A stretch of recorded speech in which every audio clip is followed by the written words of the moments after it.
Good morning on this Friday, December 31st. Yes, the last day of 2021. And welcome to another edition of the National Newspaper Publishers Association's Let It Be Known. Today and every day, we examine news and information that impacts Black America. This morning, we examine a mass exodus or the Great Black Migration of Black residents leaving the city of St. Louis, Missouri, and we know it's happening elsewhere. So this morning we speak with St. Louis American editor Alvin Reid, Omaha Star publisher Terry Sanders, and Texas Metro News and iMessenger media publisher Cheryl Smith.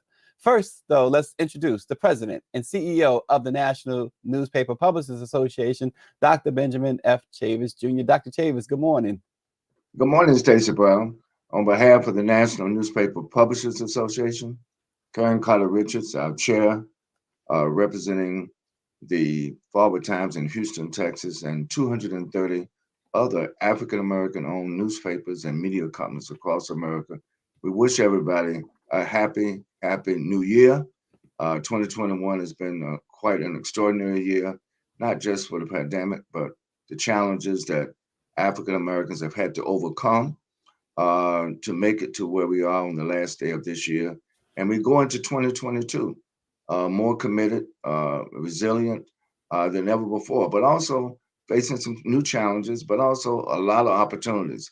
And I'm optimistic. And then I'll just say this and as an introduction, 2022 will be the 195th year of the Black Press of America. Absolutely. A lot to be proud of, a lot to look forward to. The first, Dr. Chavis, the headlines this morning, the impact of the end of the child tax credit will be felt throughout the country, but notably in West Virginia, the state represented by Senator Joe Manchin, the wayward Democrat who has single-handedly scuttled the credit and President Joe Biden's Build Back Better bill. Joanna Vance, a West Virginia resident, told a news outlet the story of how she first abused prescription drugs at the age of 15 at the request of her grandmother. She grew up in the mountains of West Virginia in Boone County, where roughly a quarter of the population lives below the poverty line. And every year, 64.6 of every 100,000 people die from prescription drug overdoses, a rate 5 times the total of the national average. Now in recovery and a political organizer, she talked about the stigma that trails people who have managed to stop using. And apparently that stigma made its way to Joe Manchin's DC houseboat in Capitol Hill because Joanna Vance got a private meeting with the senator who actually told her he expressed his unfounded concerns that the additional money that the families received through the child tax credit was only feeding drug habits. But on the contrary, in less than 6 months, the expanded child tax credit monthly payments that have been going out to families who make less than $150,000 a year since July has cut childhood hunger by more than a third nationwide and helped lift about 3 million American children out of poverty. And Dr. Chavis, the state that benefited the most, West Virginia. Can we even begin to explain Senator Joe Manchin? Well, in the Bible says you have to reap what you sow. Senator Joe Manchin is going to have to reap what he sowed, but he has to reap it first in West Virginia. His name is already now synonymous with not just a Scrooge, but a distractor and a blocker, and who claims to be a Democrat, but yet does everything to prevent the Democrats from fulfilling their commitments in their last national election to work to eliminate child poverty and to empower. And so, but I would say on behalf of the Black community across America, these child credits have almost, I talked to Cedric Richmond from the White House, almost 50% of all African American children who were in poverty were able to get out of poverty in this one calendar year, in the first year of the Biden-Harris administration, because of the child tax credit. Now what's going to happen? Are these children going to go back into poverty? So there's a heavy weight on the Congress of the United States, particularly the Senate of the United States, And so I think that we're going to have to vote, vote, vote. We need to vote some people out of office. We need to vote some people into office. And we need the black press, believe me, in 2022 is going to be on this case. Well, Dr. Chavis, just to sum it all up in total and putting it at the doorstep and the feet of Joe Manchin where it belongs, in total, when the tax credit expires today, it expires, by the way, it is estimated that more than 50,000 of the lowest income children in West Virginia, Joe Manchin's state, the state he purports to represent, will fall back below the poverty line. More than 50,000 children. So let that, sink in for a second there. Dr. Chavis, a bit of good news. For years, millions of Americans with medical emergencies could receive another nasty surprise, a bill from a doctor they did not choose and who did not accept their insurance. A law that goes into effect tomorrow will make many such bills illegal. The change is a result of bipartisan legislation passed during the Trump administration and fine-tuned by the Biden administration. It is a major new consumer protection covering nearly all emergency medical services and most routine care. Even with insurance, emergency medical care can still be expensive, and patients with high deductible plans could still face large medical bills. But this new legislation that goes into effect tomorrow eliminates the risk that an out-of-network doctor or hospital will send an extra bill. So it's a bit of good news to go into 2022. That is a very good news, particularly for Black Americans who, unfortunately, because of poverty and because of the lack of having health care insurance, even now, still most of our families visit the hospital via the emergency room.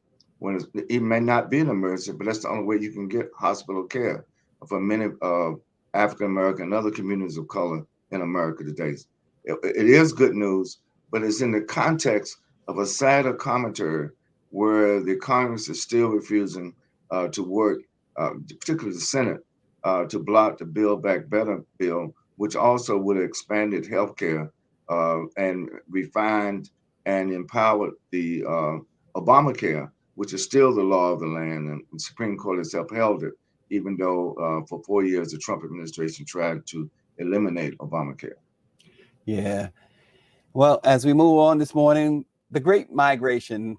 St. Louis has a great migration. According to the 2020 census, 27,396 Black people left St. Louis over the past decade and moved to other counties in the region or to other states.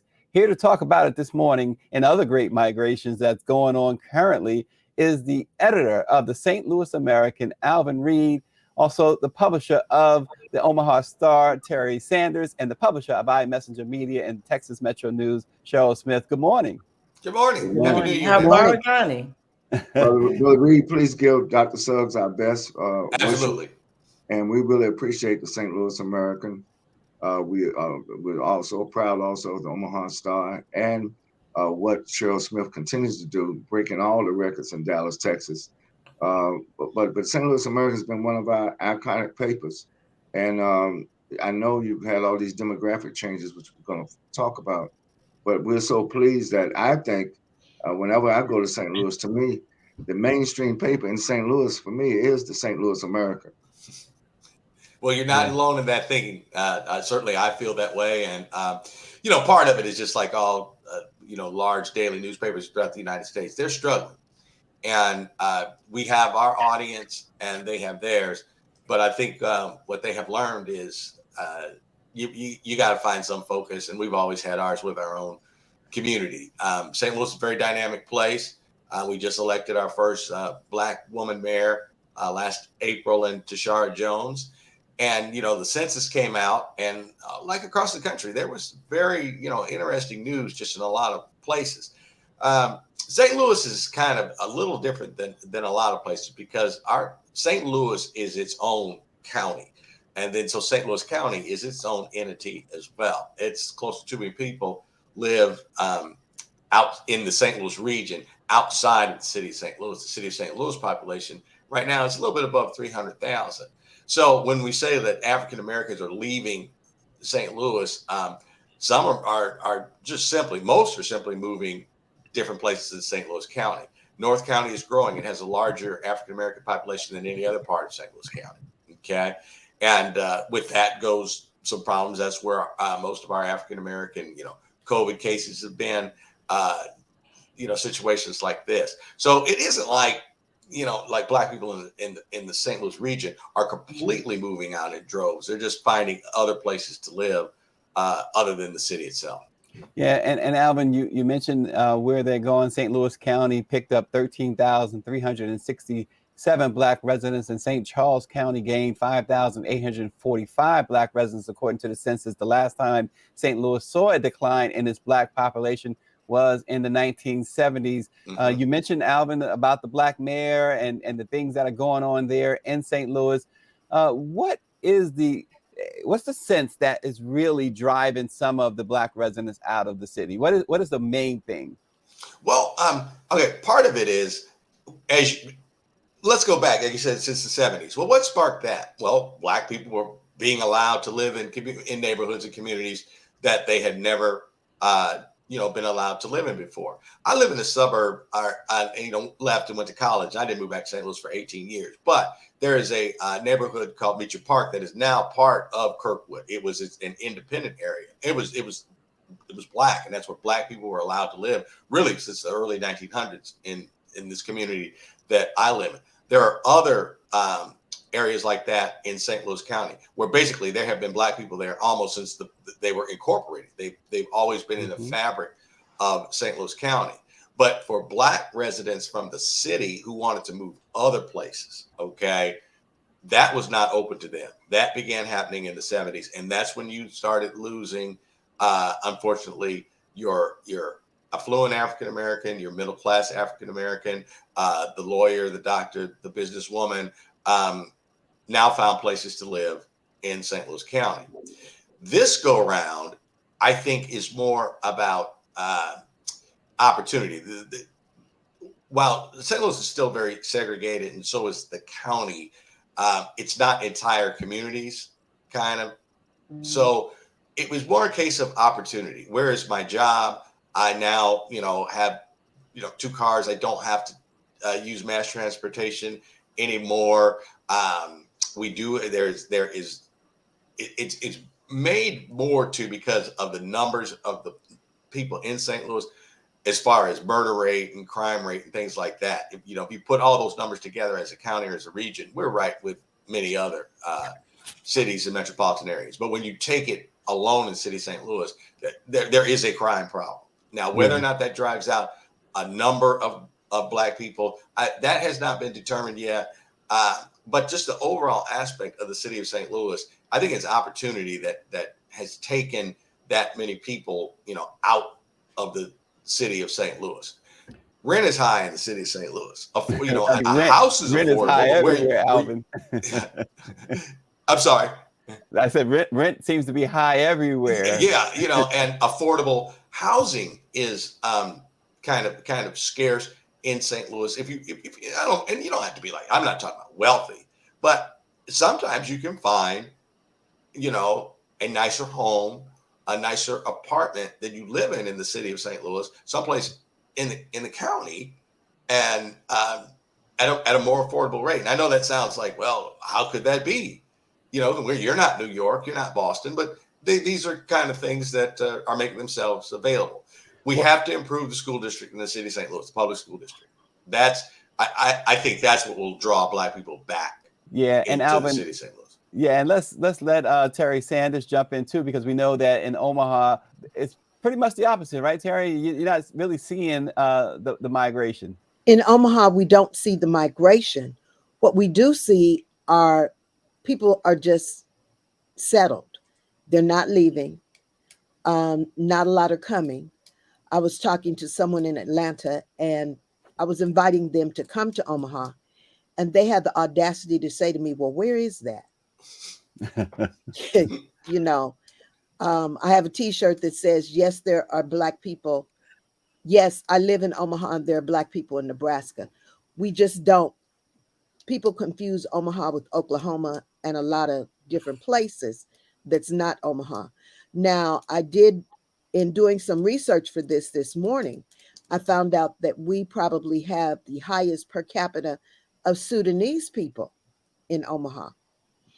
So nobody's leaving, and there are some people that are coming.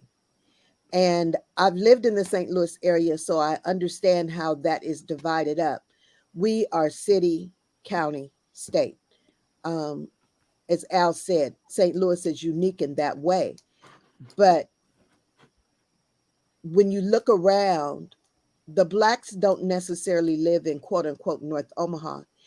And in this city, what used to be considered the Black side of town, which is North Omaha, which is closest to downtown, which is closest to the airport, which is closest to the major hotels and the things going on, we are fleeing that.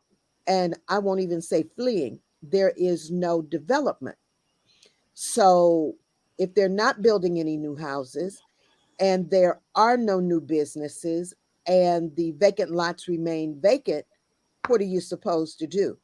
There are entities that are returning, but it's not at a rapid rate. Yeah. And so, no, we are not in North Omaha, but we have not left the city. And Cheryl Smith, I know you cover a large part of Texas. Tell us about what's going on there.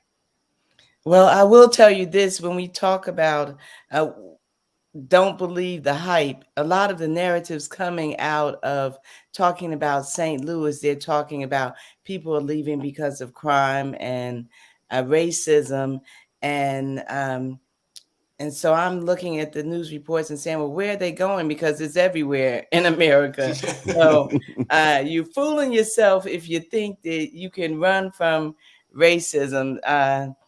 You have to stay there and fight it. But, you know, it's interesting to note that when you look at the numbers of people who are migrating from St. Louis, you know, the Dallas-Fort Worth area is like in the top 3 of the top 10 areas in the country where people are coming to.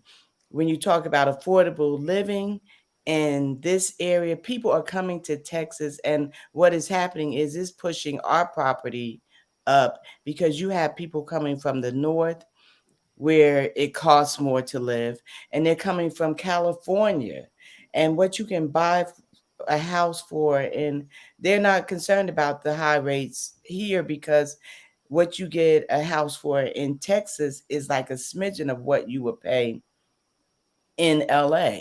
And so we're dealing with that. And I can't stop without saying something about the census, because the census, we need to be preparing now for the next census. We cannot throw the census on folks, because I remember going to several meetings and they were talking about how we were going to get those numbers, how we were going to reach the undercount. And I don't think we did it. COVID happened, yes, but those numbers are flawed by a number of factors: the Trump administration, the COVID, and then in Texas, you have this population, you have a lot of immigrants. And when you talk about giving out any data, they are just not for giving out the data. We've seen the increase in African Americans and our Spanish speaking brothers and sisters as well. But we have some work to do in making sure that as people migrate, and as people come, they're coming back into Dallas, the city, and putting more rooftops. But guess what? They're passing over those solid Black communities that are still food deserts. They still have transportation issues. You know, I can remember getting on a bus in Newark, New Jersey at 9 years old, and my mom could track me. She could track me, and this was last century. And we don't have that strong system like most northern cities. So there are a lot of things to unpack, a lot of issues to unpack as we look at the migration. What is going to happen? How are we going to support those cities that have Black mayors, because they tend to give it to us when it's crashing and burning anyway. Yeah, I've always told the younger people that. I said, like, yeah, it's great to get named the head coach, but you're going to get named the head coach of a bad team. So it's up to you to help turn it around. Well, and Doc, I know you, Dr. Chavis, you've traveled not just the world, but you've traveled everywhere around this country. What are you seeing, and what can you share with these publishers Thank you. about the migration? Well, I've been blessed to have an opportunity to work and to spend time in all of the 4 cities that have been highlighted this morning, including here in Washington, D.C. I think there's one term that we should use, and that is gentrification. I think that the public policies of some of these major urban areas, including St. Louis, Dallas, and Omaha, have left African Americans to fend for something that Brother Alvin said, housing. One of the things that still is in the Build Back Better bill is to fund the federal government to fund affordable housing in the inner cities. So to get a return to the reverse migration back into the inner cities of communities of color. And of course, Marshall Fludge, the Honorable Marshall Fludge, is the Secretary now of the Housing and Urban Development Department of the federal government. And we should work on making sure that African Americans have not just the opportunities, but the financial wherewithal to live in the inner city. Because I'm also concerned about Black-owned businesses. You know, if we're going to displace Black populations in the counties or in the cities or in the peripheral areas, I'm also concerned about where's the concentration of our Black businesses. While there was a focus in 2021 on Tulsa, the truth of the matter is there were many Black Wall Streets in every city. We all had a strips where there were Black-owned businesses that were doing great, thriving work. A lot of that has been displaced. And of course, one of the reasons I'm so proud of the Black press of America, these are Black-owned businesses, and they need to be sustained. And as we also work on the sustainability of the economic development of our community. So housing, education, and trying to reverse some of the gentrification that's going on in all of the areas where our distinguished publishers work and live. Yeah, and I want to go back to you, Terry, and then go around as we, time just flies. We only have a few minutes left, so I want everyone to chime in here. But James Wright, our colleague, he writes in, he says, workforce housing is needed. Blacks would benefit from workforce housing. Give me your thoughts on that, Terry. I think that is so true. We have always been craftsmen, tradesmen. That was what slavery was. They were working with us. And so if we get in there and we can build the houses, then we can build a house we can live in. And then that will bring us back to the city. And Dr. Chavis talked about Black businesses and their decline. It used to be that Black business was concentrated in a certain area. So when you went to that area, you shopped with everyone. Now we are online, we are sparsely located in our communities, and Black business is suffering. I worked with a development here, the Fairdale Village Marketplace. Started out 5 years ago, going great guns, restaurant, grocery store, all of that. Healthy food, because this is a food desert. And I got word this week that the grocery store is closing. There has been no one in the restaurant for over a year, and the other 8 businesses are down to 4 businesses, and only 2 businesses in that development were there when it started. That is a sad state of affairs, and we've got to pull it together. We have got to support each other. And of course, the Black press is one way to do that. And the Omaha Star's been around since 1938 under Mrs. Mildred Brown, and we ain't going nowhere. We're going to stand right here. I'll follow up by saying that, and this is not, like I said, this is not an advertisement for the St. Louis American, but if I'd had a Black-owned business, I would advertise in the St. Louis American and in the Omaha newspaper, and because I think that people who own businesses don't realize that, hey, enough people, it's concentrated. It's estimated that, like, when somebody picks up a free St. Louis American, 30 people see that newspaper either Wow. through their own family or when they're, like just eyes are on it. I think people miss the opportunity to advertise in our African American publications and our radio stations that we own. And Well, I think real quick, part of the problem is that with affordable housing is I live in a part, like I say, Kirkwood was not Beach Park, but this was the part of Kirkwood that Black people were first allowed to live in. And among those were my grandparents. And this is still like a Reid house where I grew up in a little to the east of here in Kirkwood. My mom is still in our original house. We own the land next to that house.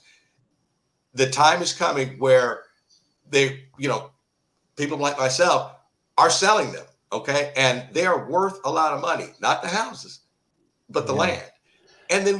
But we do so with full knowledge that they're going to build a mini mansion in this slot, and it's 99% pretty much guaranteed that a white family is going to move in because they figured out the same things that happened decades and decades ago. I'm 5 minutes from downtown, the most booming place in Kirkwood. I've got transportation. I've got everything. Mm-hmm. Why didn't white people live here? Because there was a stigma about it. There's hardly any crime, any place where I live right here. And white people, after 50, 75 years, figured out like we should have been living there the whole time. Yeah. So it's like I say, affordable housing. And if we're building a new neospatial center in North St. Louis, it's flattened all around it. Who's going to live there and who's going to work there? And if we have affordable housing there, that's going to bring hundreds, if not thousands, of Black people back to the city of St. Louis. Well, I'll tell you what, before we go to Cheryl Smith, Alvin, you say advertise. Anybody in their right mind, any business in their right mind should advertise with the St. Louis American. The NMPA, every time we have our merit awards, they back the truck up and haul off with all the awards, it seems. But for excellency and the merit awards, that is. Cheryl, you say something I think is very interesting. Cheryl Smith, Texas Metro News publisher, you write, it's a shame what many Dr. Martin Luther King Boulevard, Street, Road, etc. looks like. We must do better across the country. We can't wait for others to save us. I've noticed that. I'm sure Dr. Chavis has noticed that. There's Martin Luther King Boulevards in many, many cities, and many of them look just horrible. Cheryl? Right, most definitely. And I took someone around Dallas and I said, it doesn't look any better than it was 30 years ago. And what would have made it better, however, would have been if the Dallas Cowboys, if Jerry Jones had moved to the Cotton Bowl, because the Cotton Bowl runs into Martin Luther King Boulevard, runs right into the Cotton Bowl. And a lot of things would have happened. But they talked about displacing the community there. But it is not growing. And I think some of the onus has to come on us, and we have to, and I think it's a policy and political. We need to attend more meetings. We need to demand and ask for more. But across the country, you can tell the difference. You can tell the divide. And Alvin talked about advertising. For me, I talked to a company yesterday because they called and they said, well, we don't see any benefit to advertising. This was a funeral home. And I know I'm always talking about supporting Black funeral homes and, for a number of reasons, because they know what to do with this when that time comes. And so that people will know it was Cheryl Smith. But we, hey, Mr. Youngblood, but when we think about, businesses in our community, if a Black community is in our communities, and they are not advertising and supporting our people, our publications, our business, our other businesses, they are no better than anybody else who we say come into our community and rape and pillage it, because they get the dollars and they take them out to the suburbs where they live and put that money there. So advertising is not just, we have a restaurant, they say, oh, they don't need to advertise, they get a lot of business. It's not just about to get business, it is to show your support of the other businesses that support you. Yeah, absolutely. Dr. Chavis, we need your closing thoughts today. Well, again, I just want to salute Alvin, Terry, and Cheryl, and let you know that I've got a prediction. 2022 is going to be a banner year for the Black press of America. But what Cheryl just said is so important. We've got to pool our resources. We've got to work together. And I think we should have our own development plan.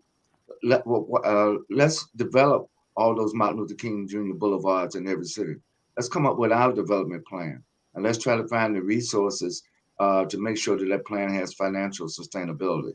I think there's so many opportunities, and where you see quote unquote blighted community, that's also a community for opportunity.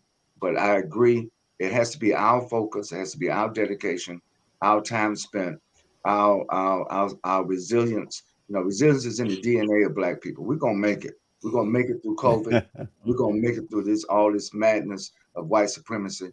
But we got to be focused on our own economic sustainability. God bless the Black press of America.